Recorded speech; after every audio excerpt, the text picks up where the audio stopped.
Tanggal 31 Mei tahun 1944. Setelah 53 hari Bunda menampakkan diri kembali dalam penglihatan ini yang ia katakan kepadaku untuk ditempatkan dalam buku ini. Sukacitaku diperbaharui, sebab melihat Maria adalah memiliki sukacita. Aku melihat kebun buah-buahan kecil di Nazaret. Maria sedang memintal di bawah naungan sebuah pohon apel yang sangat lebat syarat dengan buah-buah apel yang mulai memerah dan begitu kemerah-merahan dan bulat hingga tampak seperti begitu banyak pipi kanak-kanak. Akan tetapi Maria sama sekali tidak kemerah-merahan. Rona indah yang mencerahkan pipinya semasa di Hebron telah lenyap. Wajahnya sepucat gading, hanya bibirnya bagaikan sebuah kurva berwarna merah koral pucat. Di bawah bulu-bulu mata bagian bawah ada dua bayangan gelap dan kedua matanya sembab seolah ia habis menangis. Aku tak dapat melihat matanya, karena kepalanya tertunduk, tenggelam dalam pekerjaannya dan bahkan terlebih lagi dalam suatu pemikiran yang jelas menyedihkannya. Sesungguhnya aku dapat mendengarnya menghela napas panjang seperti seorang yang sedang bersedih hati. Ia sepenuhnya berbalut busana putih, dalam kain linen putih. Karena sangat panas, kendati kesegaran, yang masih utuh, dari bunga-bunga membuatku mengerti bahwa waktu itu adalah pagi hari. Kepalanya tak berkerudung, dan sinar matahari yang tengah bermain-main di antara dedaunan pohon apel, yang digoyang-goyangkan oleh angin sepoi-sepoi yang sangat lembut, menembuskan berkas-berkasnya yang tipis ke bawah ke tanah coklat tua dari petak-petak bunga dan membentuk lingkaran-lingkaran kecil cahaya di atas kepalanya yang pirang. Hingga rambutnya tampak bagai emas murni. Tak ada suara apapun dari rumah atau dari sekitarnya. Orang hanya dapat mendengar gelegak aliran kecil air yang turun ke dalam kolam besar di dasar kebun buah-buahan. Maria terhenyak mendengar sebuah ketukan keras nan mantap di pintu. Ia menurunkan tongkat dan kumparan pemintal dan bangkit untuk pergi dan membukanya. Meski pakaiannya longgar dan lebar namun tak menyembunyikan pinggulnya yang menggembung. Yosef berdiri di hadapannya. Maria berubah pucat, juga bibirnya. Wajahnya begitu pucat pasi hingga tampak bagai sebuah hosti. Maria memandang Yosef dengan tatapan mata sedih penuh tanya. Yosef memandangnya dengan tatapan mata memohon. Keduanya diam, saling memandang. Kemudian Maria berkata, "Sepagi ini, Yosef, adakah sesuatu yang kau butuhkan? Apakah yang hendak kau katakan kepadaku? Masuklah." Yosef masuk dan menutup pintu. Ia masih diam. "Berbicaralah Yosef, apakah yang kau inginkan dariku? Aku ingin kau memaafkanku." Yosef membungkuk seolah ia hendak berlutut. Akan tetapi Maria, yang selalu begitu menjaga jarak dalam menyentuhnya, dengan mantap menangkap bahunya dan menghentikannya. Wajah Maria merah padam dan pucat pasi bergantian dengan cepat, satu saat sepenuhnya merah padam dan segera sesudahnya seputih salju. "Kau ingin aku memaafkanmu? Tak ada yang harus kumaafkan darimu, Yosef. Aku hanya dapat berterima kasih sekali lagi kepadamu atas semua yang telah kau lakukan di sini sementara aku pergi dan atas kasihmu untukku." Yosef menatapnya. Dan aku dapat melihat dua butir besar air mata menggenang pada pelupuk matanya yang dalam, dan tinggal di sana seolah di bibir sebuah jambangan, dan lalu mengalir menuruni pipi dan jenggotnya. "Maafkan aku, Maria, aku telah berprasangka buruk terhadapmu.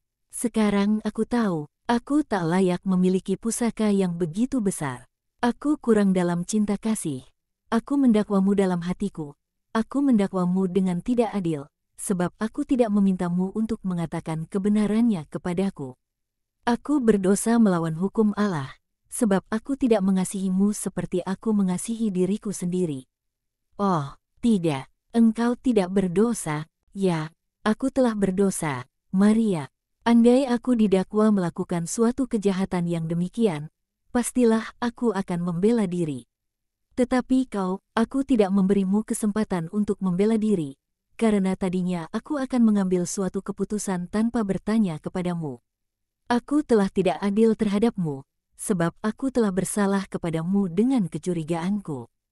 Bahkan sebuah kecurigaan saja merupakan suatu pelanggaran, Maria. Yang mencurigai tidak mengetahuinya. dan aku tidak mengenalmu seperti yang seharusnya. Tetapi untuk sengsara yang aku derita, 3 hari siksaan, maafkanlah aku, Maria. Tiada suatu apapun yang perlu aku maafkan darimu. Sebaliknya, aku memintamu untuk memaafkanku atas penderitaan yang aku sebabkan atasmu. Oh, ya, itu suatu penderitaan yang dahsyat, siksaan yang hebat. Lihat, orang mengatakan kepadaku pagi ini bahwa pelipisku beruban dan wajahku berkeriput. Hari-hari terakhir ini serasa lebih dari 10 tahun dari hidupku. Tetapi mengapakah, Maria, engkau begitu rendah hati dengan menyembunyikan kemuliaanmu dariku? Pasanganmu, dan dengan demikian membiarkanku mencurigaimu? Yosef tidak berlutut, namun ia membungkuk begitu dalam hingga ia sama seperti berlutut, dan Maria menempatkan tangannya yang mungil ke atas kepalanya dan tersenyum. Ia kelihatan seperti mengampuninya, dan ia berbisik, "Jika aku tidak rendah hati dalam sikap yang paling sempurna, aku tidak akan layak mengandung yang dinantikan, yang akan datang demi melunasi dosa kesombongan manusia yang rusak. Dan lalu aku taat." Allah menuntut ketaatan yang demikian. Aku membayar mahal untuk itu, sebab penderitaan yang akan engkau tanggung. Tetapi aku tiada dapat berbuat lain selain dari taat. Aku ini hamba Tuhan, dan para hamba tidak mempertanyakan perintah-perintah yang mereka terima. Mereka melaksanakannya, Yosef, bahkan meski mengakibatkan air mata pahit. Maria menangis diam-diam sementara berbicara. Begitu tak kentara hingga Yosef, yang masih berlutut, tidak melihatnya hingga sebutir air mata jatuh ke atas lantai. Lalu ia mendongakkan kepalanya dan, ini pertama kali aku melihat Yosef melakukannya. Ia meremas tangan-tangan mungil Maria dalam tangan-tangannya yang kuat berwarna gelap dan ia mengecup ujung-ujung jari lentik kemerahan yang tersembul bagai kuncup-kuncup segar sebuah pohon persik dari lingkaran yang dibentuk oleh tangan-tangannya sendiri. Sekarang kita akan harus menyusun rencana untuk... Yosef tidak mengatakan apa-apa lagi, melainkan ia menatap tubuh Maria dan ia menjadi merah padam dan serta-merta duduk, demi menghindari figurnya terekspos pada mata yang tengah memandanginya. Kita akan harus bersegera, aku akan datang ke sini. Kita akan menuntaskan upacara perkawinan minggu depan. Apakah itu baik? Apapun yang kau lakukan adalah baik, Yosef. Kau adalah kepala keluarga. Aku ini pelayanmu. Bukan, akulah yang pelayanmu. Aku adalah pelayan bahagia dari Tuhanku yang sedang tumbuh besar dalam rahimmu. Terpujilah engkau di antara segenap perempuan Israel. Sore ini aku akan memberitahu sanak saudaraku. Dan sesudahnya, ketika aku telah di sini, kita akan bekerja mempersiapkan segalanya demi menerima. Oh, bagaimanakah gerangan aku dapat menerima Allah dalam rumahku? Allah, dalam pelukanku? Aku akan mati karena sukacita. Aku tiada akan pernah berani menyentuhnya. Aku tidak akan pernah bisa.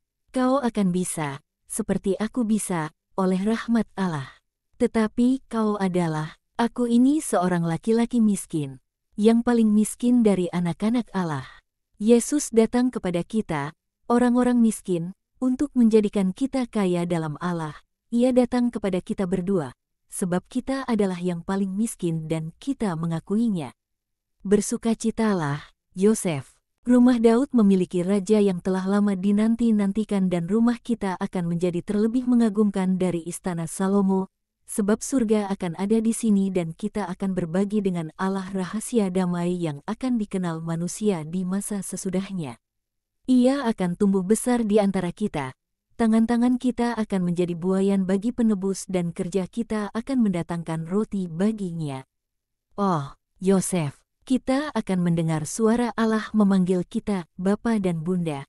Oh, Maria menangis penuh sukacita. Betapa air mata bahagia, dan Yosef, yang sekarang berlutut di kakinya, menangis dengan kepalanya nyaris tersembunyi dalam gaun Maria yang lebar, yang jatuh terjuntai dalam lipatan-lipatan ke atas lantai ruangan yang sederhana. Penglihatan berakhir di sini. Maria berkata, "Janganlah seorang pun menyalahartikan wajah pucatku. Itu bukan disebabkan oleh ketakutan manusiawi, Dari sudut pandang manusia aku seharusnya dapat menduga akan dirajam sampai mati. Tetapi aku tidak takut karena itu. Aku menderita oleh sebab sengsara Yosef. Pun aku tidak bersedih hati oleh pemikiran bahwa ia mungkin akan mendakwaku. Aku hanya sedih dan takut bahwa ia mungkin akan kurang dalam cinta kasih andai ia terus bersikukuh dalam dakwaannya. Itulah sebabnya mengapa seluruh darahku berdesir cepat ke jantungku ketika aku melihatnya. Itu adalah saat ketika bahkan seorang benar mungkin dapat melanggar keadilan dengan melanggar cinta kasih. Dan aku akan teramat sangat bersedih hati andai seorang benar melakukan suatu kesalahan sementara ia belum pernah berbuat salah. Andai aku tidak merendahkan diri ke batas yang paling ekstrim, seperti yang aku katakan kepada Yosef, aku tidak akan layak untuk mengandung dalam diriku dia yang telah merendahkan dirinya, Allah, kekehinaan menjadi manusia demi menyilih kesombongan umat manusia. Aku telah memperlihatkan kepadamu adegan itu yang tidak digambarkan oleh Injil manapun, sebab aku ingin menarik perhatian manusia yang sangat sesat ke keadaan-keadaan di mana penting untuk menyenangkan Allah dan menerima panggilan-panggilannya yang terus-menerus ke dalam hati kalian. Iman, Yosef percaya akan perkataan utusan surgawi tanpa ragu. Ia ingin hanya percaya, sebab ia dengan tulus percaya bahwa Allah itu baik dan bahwa karena ia menaruh harapan pada Tuhan, Tuhan tidak akan mendatangkan baginya siksaan dikhianati, dikecewakan dan dicemoohkan oleh sesamanya. Ia tiada meminta apapun, selain dari untuk percaya kepadaku, sebab, karena ia orang jujur, adalah menyakitkan baginya berpikiran bahwa orang-orang lain tidak jujur. Ia hidup seturut hukum dan hukum mengatakan, kasihilah sesamamu seperti engkau mengasihi dirimu sendiri. Kita terlalu mengasihi diri kita sendiri hingga kita berpikir bahwa kita sempurna bahkan meski kita tidak sempurna. Karena itu, dapatkah kita tidak mengasihi sesama kita hanya karena kita pikir ia bersalah? Cinta kasih tanpa batas, suatu cinta kasih yang tahu bagaimana mengampuni, yang mau mengampuni, dan yang mengampuni terlebih dahulu dengan memaafkan sepenuh hati ketidaksempurnaan sesama kita, adalah perlu untuk mengampuni dengan segera, dengan menerima setiap keadaan yang meringankan kesalahan. Kerendahan hati, yang tanpa batas seperti cinta kasih.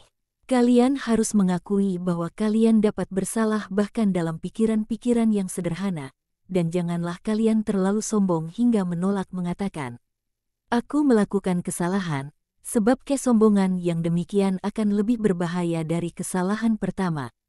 Setiap orang melakukan kesalahan, terkecuali Allah. Siapakah yang dapat mengatakan, aku tidak pernah bersalah? Dan ada kerendahan hati yang lebih sulit, orang tahu bagaimana menutup mulut mengenai hal-hal mengagumkan Allah dalam diri kita, apabila tidaklah perlu memaklumkannya demi kemuliaannya, sehingga kita tidak mengecilkan hati sesama kita yang tidak menerima karunia-karunia istimewa yang demikian dari Allah. Jika ia menghendakinya, hanya jika ia menghendakinya, Allah menyingkapkan dirinya dalam diri hambanya. Elisabeth, melihat aku yang sesungguhnya, pasanganku mengenal aku yang sesungguhnya, ketika tiba saat baginya untuk mengetahuinya. Serahkanlah kepada Tuhan urusan memaklumkan kalian sebagai hambanya. Ia antusias untuk melakukannya, sebab setiap makhluk yang ditinggikan ke suatu misi tertentu, merupakan suatu kemuliaan baru yang ditambahkan pada kemuliaannya yang tanpa batas, dan adalah saksi dari apa itu manusia, sebagaimana Allah menghendakinya, suatu kesempurnaan yang lebih kecil yang mencerminkan penciptanya. Tinggallah dalam bayang-bayang dan keheningan, kalian yang dikasihi oleh rahmat, agar kalian dapat mendengar hanya sabda hidup, agar kalian dapat layak memiliki di atasmu dan di dalammu matahari yang bersinar untuk selama-lamanya. Terang yang paling terberkati, Allah, sukacita para hambamu, bersinarlah atas para hambamu itu agar mereka dapat bersukaria dalam kerendahan hati mereka, memuliakan Engkau, hanya Engkau, sebab Engkau menyerahkan yang sombong dan meninggikan yang rendah hati, yang mengasihimu, hingga ke kemuliaan kerajaan-Mu.